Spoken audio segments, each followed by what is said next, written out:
Everyone, आप सभी का स्वागत है मेरे चैनल जिसका नाम है मिसेस आनंद क्लासेस और मैं हूँ स्मृति। तो आज मैं आपके लिए लेकर आई हूँ chapter number 4 that is working of institutions. Okay, last में हम लोग पढ़ा था डेमोक्रेसी के बारे, क्यों इलेक्शंस चाहिए होते हैं, why we need elections, how can the elections can be conducted in India democratically in a democratic way.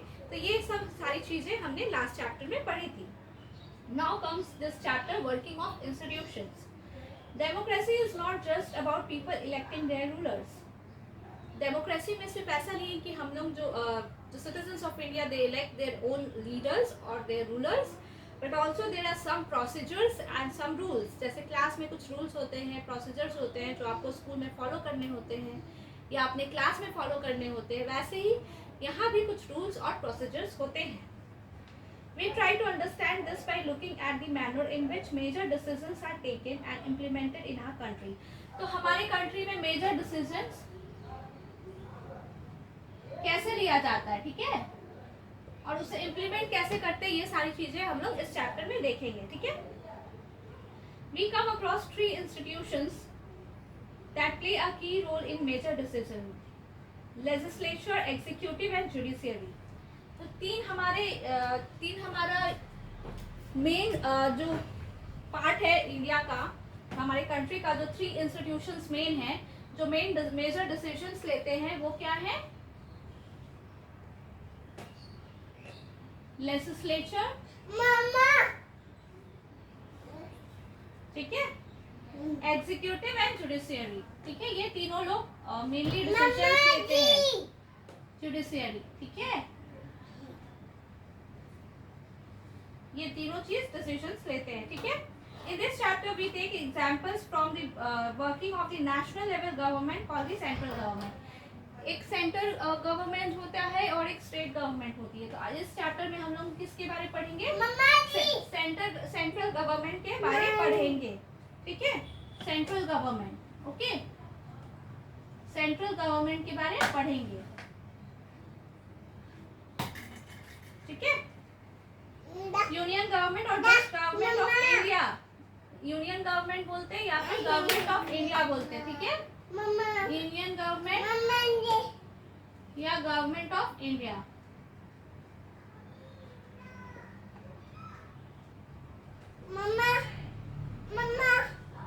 Government of India, ठीक है, ठीक है।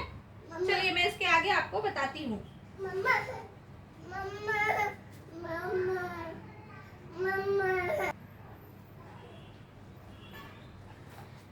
How is a major policy decision taken? तो कैसे कोई भी मेजर पॉलिसी डिसीजन लिया जाता है, ठीक है, ये हम लोग देखेंगे। मेजर पॉलिसी डिसीजन, ठीक है। एक इसमें एग्जाम्पल दिया हुआ है आपके बुक में, उस एग्जाम्पल के थ्रू आपको एक्सप्लेन किया गया है कि कैसे हम लोग कोई भी मेजर डिसीजन जो होती है, मेजर पॉलिसी होती है, उसकी डिसीजंस कैसे ली जाती है, क्या सिस्टम है, ठीक है, क्या प्रोसीजर है। The government of India issued N order 13 अगस्त 1990 को गवर्नमेंट ऑफ इंडिया ने एक ऑर्डर इशू किया। It was called an office memorandum. उसको क्या बोला गया? जो ऑर्डर है उसको ऑफिस मेमोरेंडम बोला गया, ठीक है, ऑफिस मेमोरेंडम, ठीक है।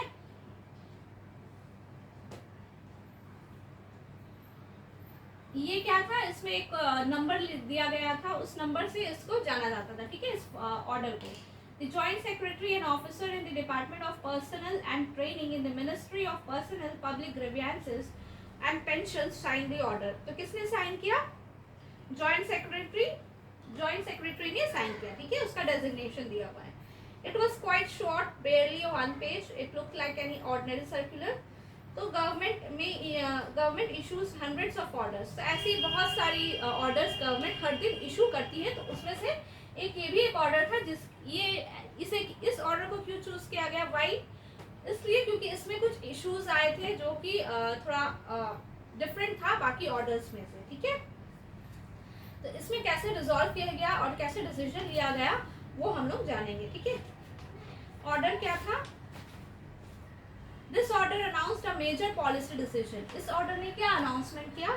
That 27% of the vacancies in civil post and services under the government of India reserve for the socially and educationally backward classes.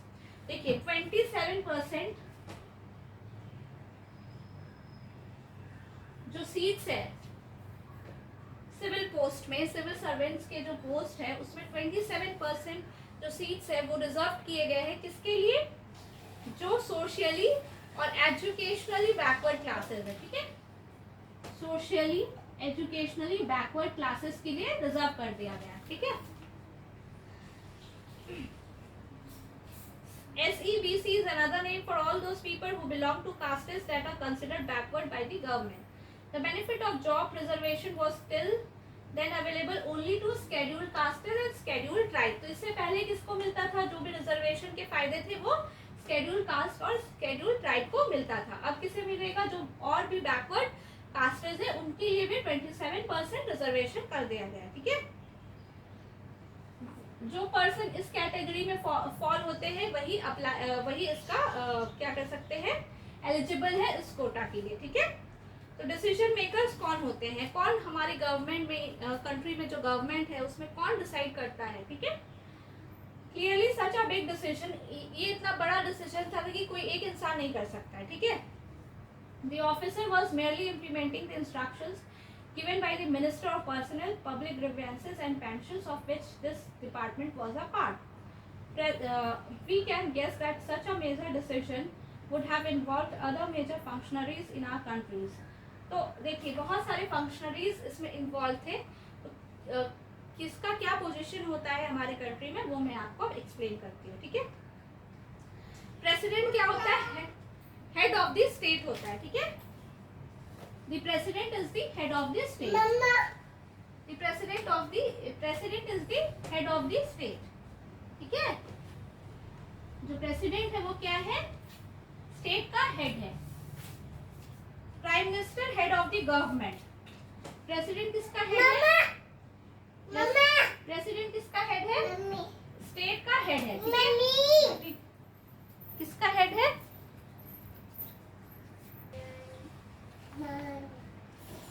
Prime minister क्या है? Prime minister head of the, ये head of the state है, ठीक है। President जो होता है वो head of the state, prime minister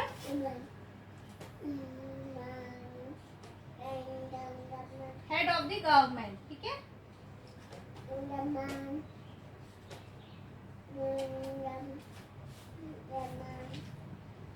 And actually exercises of governmental powers, he takes most of the decisions in the cabinet meetings. तो prime minister जो होते हैं वो मोस्ट ऑफ द डिसीजंस जो कैबिनेट का होता है वो कौन लेता है? प्राइम मिनिस्टर लेते हैं। कैबिनेट क्या है वो मैं आपको इस चैप्टर की प्रोग्रेस जैसे होगी आगे बताऊंगी, ठीक है।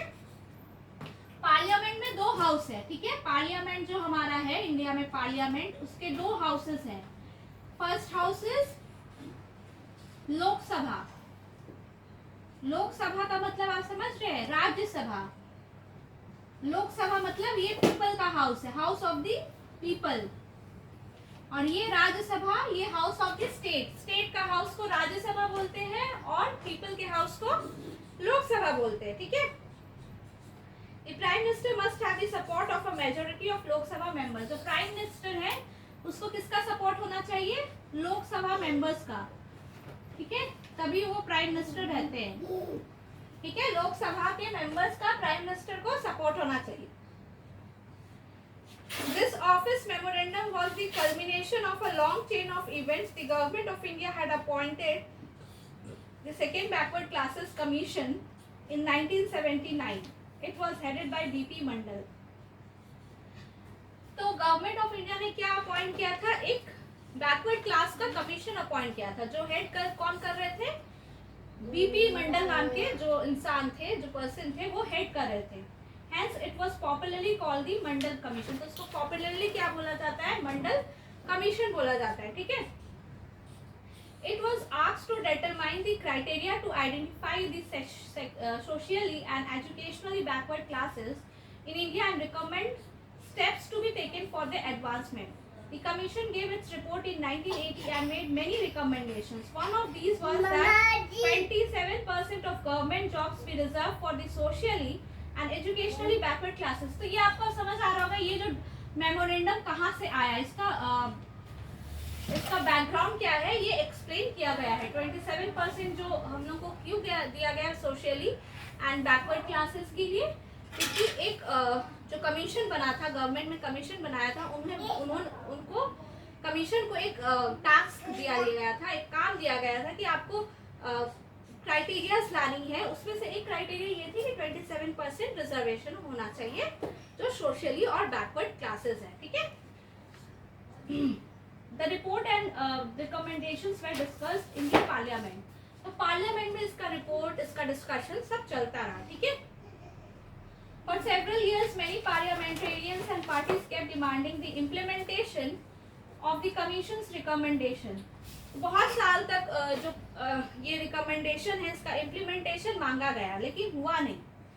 तब आया Lok Sabha election 1989. In its election manifesto, the Janata Dal promised that if voted to power, it would implement the Mandal Commission report. तो उन्होंने क्या किया, प्रॉमिस किया कि अगर वो जीत जाती हैं इलेक्शन, लोकसभा इलेक्शंस 1989 का, तो जो भी रिपोर्ट में आया है, जो 27% रिजर्वेशन वाली क्राइटेरिया है, उसको फॉलो किया जाएगा, ठीक है। Its leader VP Singh became the prime minister. Several developments took place after that. तो उन गवर्नमेंट फॉर्म हो गया जनता दल का, और उसके बाद बहुत सारी चीजें हुई। वीपी सिंह बन गए prime minister. The president of India in his address to the parliament announce the intention of the government to implement the recommendations of the Mandal commission. तो कब ये हुआ, on 6 August 1990 the union cabinet took a formal decision. देखिए कितनी सारी stages थी, ऐसा नहीं कि एक बार ये मेमोरेंडम आया और साइन हो गया, नहीं, उसमें बहुत सारी स्टेजेस थी।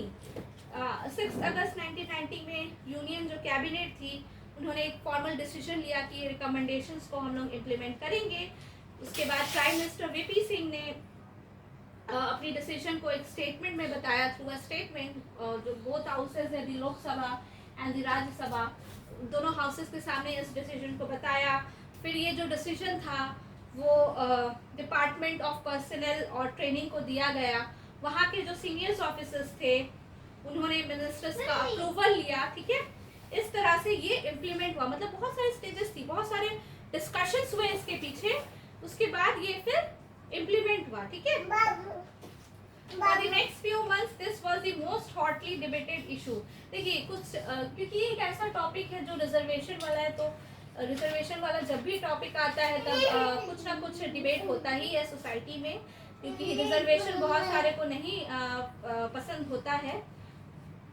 It led to widespread protest and counter protest, some of which were violent. तो बहुत सारे प्रोटेस्ट हुए, काउंटर प्रोटेस्ट हुए, प्रोटेस्ट हुआ तो उसको रोकने के लिए फिर प्रोटेस्ट हुआ, दैट इज काउंटर प्रोटेस्ट। तो ऐसे बहुत सारी प्रोटेस्ट हुई, लेकिन फिर लास्ट में ये इम्प्लीमेंट हो गया, ठीक है। किसी को कुछ को लगा कि ये जो भी इम्प्लीमेंटेशन है, रिजर्वेशन है, वो अच्छा नहीं है, किसी को लगा कि ये बहुत अच्छा है, ठीक है। आगे हम लोग देखते हैं, ठीक है।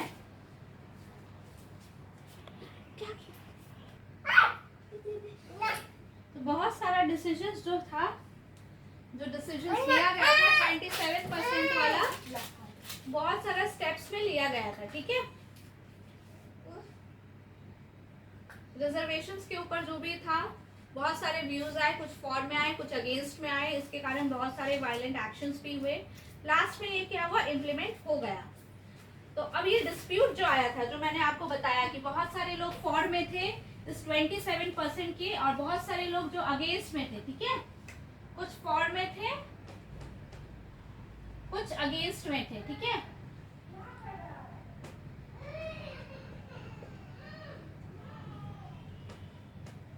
तो ये जो डिसीजन था वो कैसे लिया गया, डिस्प्यूट को किसने सॉल्व किया, ठीक है। तो हम लोग जानते हैं कि सुप्रीम कोर्ट और हाई कोर्ट इन इंडिया जो है, इंडिया में सुप्रीम कोर्ट और हाई कोर्ट वो सेटल करती है सारे डिस्प्यूट्स को, ठीक है।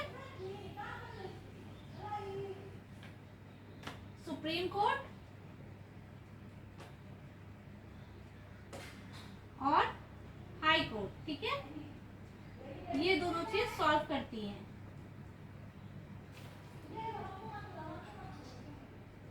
Some persons and associations opposed to this order filed a number of cases in the courts. The Supreme Court of India bunched all these cases together. जो इनके अगेंस्ट थे, जो 27% वाली चीज थी, 27% वाली चीज थी, इसके अगेंस्ट जो थे उन्होंने बहुत सारे कोर्ट में केसेस फाइल किए। जो सुप्रीम कोर्ट ने क्या किया, सारे केसेस को बंच कर लिया। सुप्रीम कोर्ट ने सारे केसेस को बंच फॉर्म में एक साथ उस पर डील किया, ठीक है। इस केस का नाम क्या था, इंदिरा सोहिनी and others versus union of India case. तो ये केस का नाम था, ठीक है। 11 जजेस जो थे सुप्रीम कोर्ट के, उन्होंने आर्ग्यूमेंट्स बोथ साइड, मतलब जो कि फॉर में थे उनके आर्ग्यूमेंट्स और जो अगेंस्ट में थे उनके आर्ग्यूमेंट्स को क्या किया, चेक किया, ठीक है, सुना। By a majority, the Supreme Court judges in 1992 declared that this order of the government of India was valid. तो इसका क्या हुआ डिसीजन, डिस्प्यूट को सॉल्व किया गया। किसने सॉल्व किया, सुप्रीम कोर्ट ऑफ इंडिया ने सॉल्व किया। और डिसीजन क्या है कि ये वैलिड है, गवर्नमेंट ऑफ इंडिया का जो भी ये ऑर्डर आया है वो वैलिड है और इसे कंटिन्यू किया जाए, ठीक है। सेम टाइम में गवर्नमेंट ऑफ सुप्रीम कोर्ट ने क्या गवर्नमेंट से पूछा, गवर्नमेंट को बोला कि it is said well to do persons among the backward classes should be excluded. जो वेल टू डू का मतलब क्या है, जिसके जो वैसे इंसान या वैसे स्टूडेंट्स जिनकी फैमिली की इनकम अच्छी है वो बैकवर्ड क्लासेस में काउंट नहीं होंगे, ये रिजर्वेशन का फायदा उन्हें नहीं होगा, ठीक है। अब हम आगे पढ़ते हैं कि नीड फॉर पॉलिटिकल इंस्टीट्यूशन क्यों है, पॉलिटिकल इंस्टीट्यूशन हमें क्यों चाहिए, ठीक है।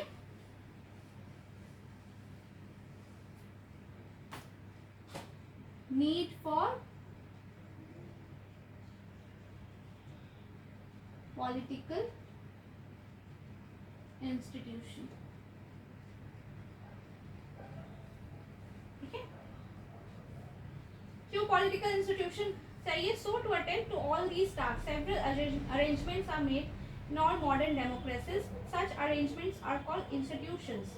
देखिए इंस्टीट्यूशन किसे बोलते हैं, कुछ भी डिसीजन लेना है, कुछ भी करना है तो उसके लिए कुछ क्या है हमारे कंट्री में अरेंजमेंट्स हैं, तो उस अरेंजमेंट्स को हम लोग इंस्टीट्यूशन बोलते हैं। बहुत सारे टास्क हैं, किसी को डिसीजन लेना है, किसी को डिसीजन पे डिस्कशंस करने हैं, किसी को इम्प्लीमेंट करना है, तो ये सारी चीज़ें करने के लिए बहुत सारे क्या हैं अरेंजमेंट्स किए गए हैं। उन arrangement those arrangements are known as institutions, okay. Arrangements, several arrangements are done which are known as institutions in India, okay. A democracy works well when these institutions perform functions assigned to them. Democracy कब अच्छा करता है, जब इन institutions को, ये जो institutions हैं इन्हें जो वर्क दिया गया है, जो टास्क दिया गया है वो अच्छे से परफॉर्म करते हैं, तब जाके डेमोक्रेसी में अच्छे से काम होता है, ठीक है।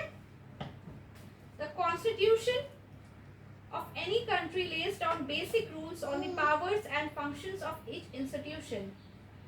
देखिए जो कॉन्स्टिट्यूशन है वो बेसिक रूल्स और कुछ रूल्स होते हैं, प्रोसीजर्स होते हैं जो इन इंस्टीट्यूशंस को फॉलो करने पड़ते हैं, ठीक है।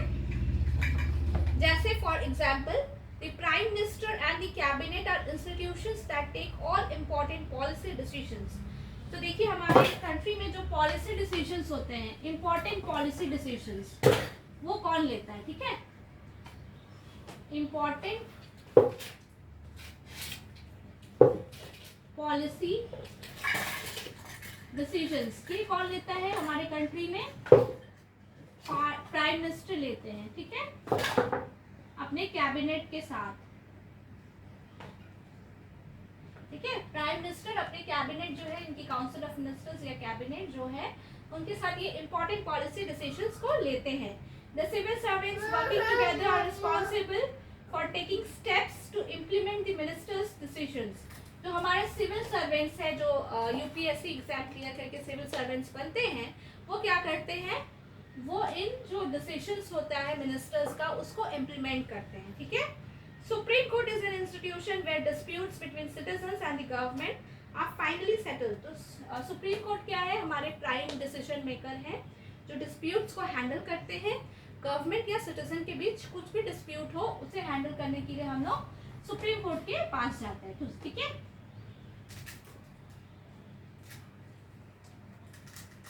Working with institutions is not easy. Institutions involve rules and regulations. This can bind the hands of leaders.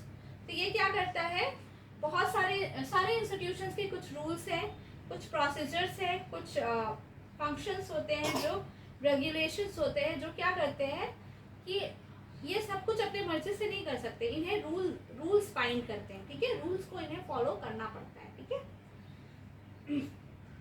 Institutions involve meetings, committees and routines. This often leads to delays and complications.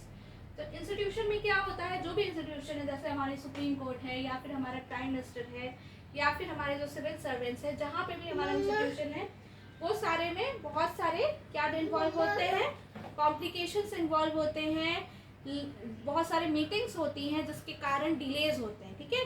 Delays होते हैं तो इसका मतलब ये खराब नहीं है, अच्छी चीज़ भी है कि इसमें एक अच्छी पॉइंट ये है कि कोई भी डिसीजन बहुत डिस्कशन के बाद निष्कर्ष निकलता है, कंक्लूजन निकलता है, ठीक है। तो इससे डिसीजन जो होगा वो ज़्यादा बेटर होगा, okay.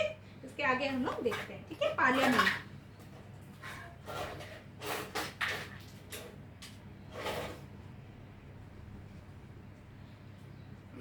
But they also make it equally difficult to rush through a bad decision. तो जो मैंने आपको बताया वही लिखा हुआ है। अब हम लोग देखते हैं 4.2, that is parliament, okay।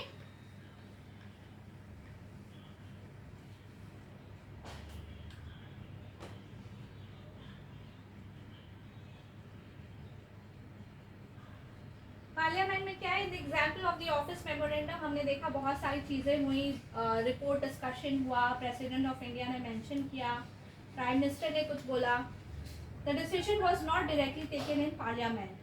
Decision जो था वो डायरेक्टली नहीं लिया गया था, but parliamentary discussions on the report influenced and shaped the decision of the government. देखिए पार्लियामेंट में बहुत सारे डिस्कशंस हुए, उसके बाद ये जो डिसीजन आया, जो रिपोर्ट आया वो आया है, ठीक है। They brought pressure on the government to act on the Mandal recommendation. तो ये जो डिस्कशन या फिर रिपोर्ट फाइनली आया पार्लियामेंट के तरफ से, तो इन्होंने क्या किया, जो रिपोर्ट था उन्होंने गवर्नमेंट के ऊपर प्रेशर दिया ताकि ये इम्प्लीमेंट हो सके, ठीक है। Why do we need a parliament? अब हमें पार्लियामेंट चाहिए क्यों, ठीक है। इसके रीजंस हम लोग जानेंगे।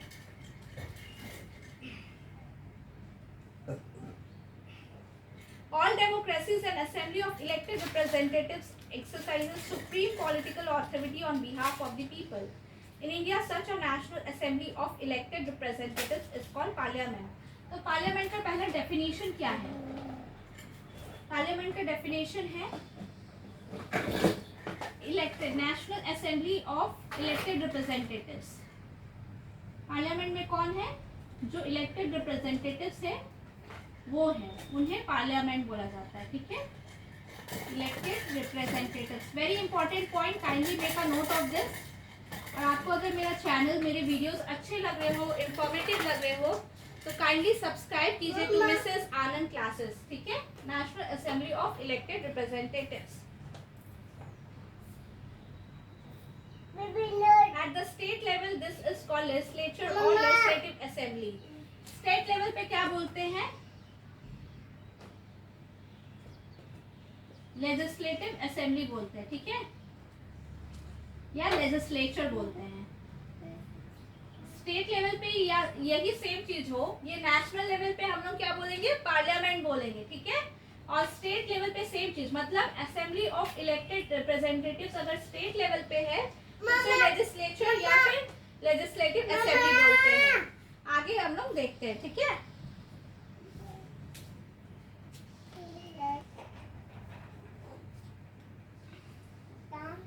तो ये कुछ एक्सरसाइजेस है जो political authority behalf of the people में करते हैं, ठीक है। क्यों हमें पार्लियामेंट चाहिए? Parliament is the final authority for making laws in any country. तो पार्लियामेंट क्या है? फाइनल ऑथोरिटी है जो लॉज बनाती है किसी भी कंट्री में, ठीक है। This task of law making or legislation is so crucial that these assemblies are called legislatures. तो इनमें जो assemblies होते हैं उसे क्या बोलते हैं? legislatures बोलते हैं, legislatures, ठीक है। legislatures. Parliaments all over the world exercise some control over those who run the government. तो पार्लियामेंट जो भी हैं ऑल ओवर दी वर्ल्ड कुछ रूल करती है, कुछ कंट्रोल करती है, जो भी गवर्नमेंट रूल कर रही है, ठीक है, उनके ऊपर कंट्रोल होता है, ठीक है। पार्लियामेंट का क्या होता है? कंट्रोल होता है, ठीक है। इसके ऊपर गवर्नमेंट जो रूल कर रही है, ठीक है, उनके ऊपर पार्लियामेंट का कंट्रोल होता है, ठीक है। Parliaments control all the money that governments have. In most countries, the public money can be spent only when Parliament sanctions it. तो पार्लियामेंट का कंट्रोल गवर्नमेंट के ऊपर भी होता है और किसके ऊपर होता है? जो मनी होता है, मनी भी जो होता है वो भी सारे कंट्रोल किसके अंदर होते हैं? पार्लियामेंट के अंडर होते हैं, ठीक है। जब तक सैंक्शन नहीं करेगी पार्लियामेंट तब तक वो स्पेंड नहीं कर सकती गवर्नमेंट मनी को, ठीक है। Parliament is the highest forum of discussion and debate on public issues and national policy in any country. ये हाईएस्ट ऑथोरिटी है किसके लिए? जहां डिस्कशंस होते हैं, इंपॉर्टेंट नेशनल पॉलिसीज होती है, वो कौन डिसाइड करता है? पार्लियामेंट के अंदर ही सारी डिस्कशंस होती है, ठीक है। अब मैंने आपको पहले भी बताया था 2 हाउस है पार्लियामेंट के। कौन कौन से हाउस है? Lok Sabha and Rajya Sabha. Lok Sabha is house of the people, ठीक है। कितने हाउसेस है पार्लियामेंट के? 2 हाउसेस ऑफ पार्लियामेंट, ठीक है। लोकसभा, राज्यसभा। लोकसभा क्या है? पीपल का हाउस है और राज्यसभा स्टेट हाउस है, ठीक है। The president of India is a part of parliament although she is not a member of either house. President जो है वो पार्लियामेंट के मेंबर है, ठीक है, पार्ट है president.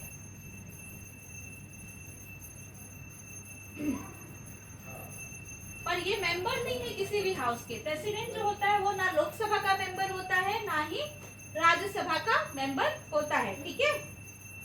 That is why all laws made in the houses come into force only after they receive the assent of the president। इसीलिए जो प्रेसिडेंट है ये दोनों जो भी लॉज लाती हैं तब तक प्रेसिडेंट उसमें अपना अप्रूवल नहीं देंगे तब तक वो लॉ पास नहीं हो सकता। ये राज्यसभा मेंबर ऑफ पार्लियामेंट हैं बट वो क्या है? इस दोनों के मेंबर नहीं है, इसलिए वो सारा कुछ अप्रूव करने का ऑथोरिटी उनके पास है, प्रेसिडेंट के पास, ठीक है। Our constitution does give the Rajya Sabha some special powers over the states, but on most matters the Lok Sabha exercises supreme power। तो अब देखते हैं लोकसभा का ज्यादा पावर है कि राज्यसभा का। देखिए दोनों का अपना अपना इक्वल इम्पोर्टेंस है, ठीक है, अपने अपने रोल पे दोनों का अलग अलग इम्पोर्टेंस है। तो राज्यसभा का जो रोल है वो कंट्रोल है स्टेट्स के ऊपर में, स्टेट्स के ऊपर ये कंट्रोल करती है राज्यसभा। और लोकसभा जो है वो पीपल जो इलेक्ट किए हुए रिप्रेजेंटेटिव्स है वो डायरेक्टली लोकसभा में होते हैं, ठीक है, directly elected representatives from the people of India. Rajya Sabha में डायरेक्टली नहीं होते, इनडायरेक्टली इलेक्टेड जो रिप्रेजेंटेटिव्स होते हैं वो राज्यसभा में होते हैं। एनी ऑर्डिनरी लॉ, लेकिन क्या कहा जा रहा है कि लोकसभा को बहुत सारी चीजों में ज्यादा दिया गया है कंपैरेटिवली टू राज्यसभा, ठीक है। Any ordinary law needs to be passed by both the houses, but if there is a difference between the two houses, the final decision is taken in a joint session in which members of both the houses sit together। देखिए कोई भी ordinary law जो होता है दोनों house से पास होगा तभी वो लॉ पास होगा, लेकिन फाइनल डिसीजन अगर किसी में डिस्प्यूट आ गया, किसी लॉ में डिस्प्यूट आ गया, तो फाइनल डिसीजन क्या होता है? एक जॉइंट सेशन होती है जिसमें दोनों हाउसेस के मेंबर्स होते हैं, फिर एक डिसीजन आता है उसको अप्रूव किया जाता है, ठीक है। लेकिन देखिए लोकसभा में जो मेंबर्स है, नंबर ऑफ मेंबर्स वो ज़्यादा होते हैं, तो इसलिए ज़्यादातर क्या होता है कि लोकसभा का चलता है अपना कंट्रोल। लोकसभा जो है वो मनी मैटर्स में ज़्यादा एक्सरसाइज करते हैं पावर, ठीक है। लोकसभा का मनी मैटर में ज़्यादा है, ठीक है, मनी मैटर्स में ज़्यादा है। Once the Lok Sabha passes the budget of the government or any other money related law, the Rajya Sabha cannot reject it. एक बार लोकसभा अगर मनी रिलेटेड कुछ भी बजट पास कर दी तो राज्यसभा उसको रिजेक्ट नहीं कर सकता है, ठीक है। राज्यसभा भले डिले कर सकता है 14 डेज का, उसमें अपना कुछ डिसीजन दे सकता है या कुछ चेंजेस करना है, मॉडिफिकेशंस करनी है, तो वो राज्यसभा दे सकती है, लेकिन वो टोटली रिजेक्ट नहीं कर सकती कोई भी बजट को, ठीक है। Most importantly, the Lok Sabha controls the Council of Ministers. Only a person who enjoys the support of the majority of the members in the Lok Sabha is appointed the Prime Minister. Prime Minister कैसे बनता है? जो majority of members है लोकसभा की, उसको मतलब क्या बोलेंगे, सपोर्ट उसको है, उस इंसान को, उस इंडिविजुअल को, if majority of the members of the Lok Sabha has support, okay, he has the support of the majority of the members of the Lok Sabha, then he can be appointed as the Prime Minister, ठीक है। ये सारी चीजें हैं। If the majority of the Lok Sabha members say they have no confidence in the Council of Ministers, all ministers including the Prime Minister have to quit. The Rajya Sabha does not have this power.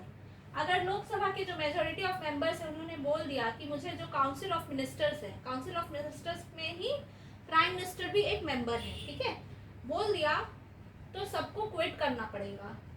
अगर बोल दिया गया तो quit करना पड़ेगा और prime minister को भी क्विट करना पड़ेगा। ऐसा पावर राज्यसभा को नहीं है। तो ये कुछ सुप्रीम पावर्स है जो मनी मैटर्स में है, या फिर आप बोल सकते हैं काउंसिल ऑफ मिनिस्टर्स के ऊपर है। तो ये जो दो most important supreme power Lok Sabha को दिया हुआ है, ठीक है।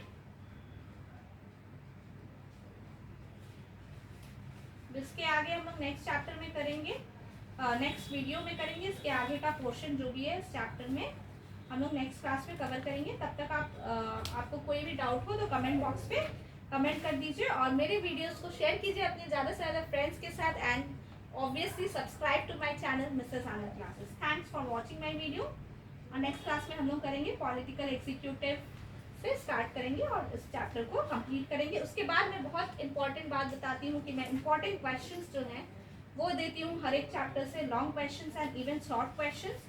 तो काइंडली मेरे वीडियोस को वॉच किया कीजिए और मिसेस आनंद क्लासेस को जल्दी से जाके सब्सक्राइब करिए।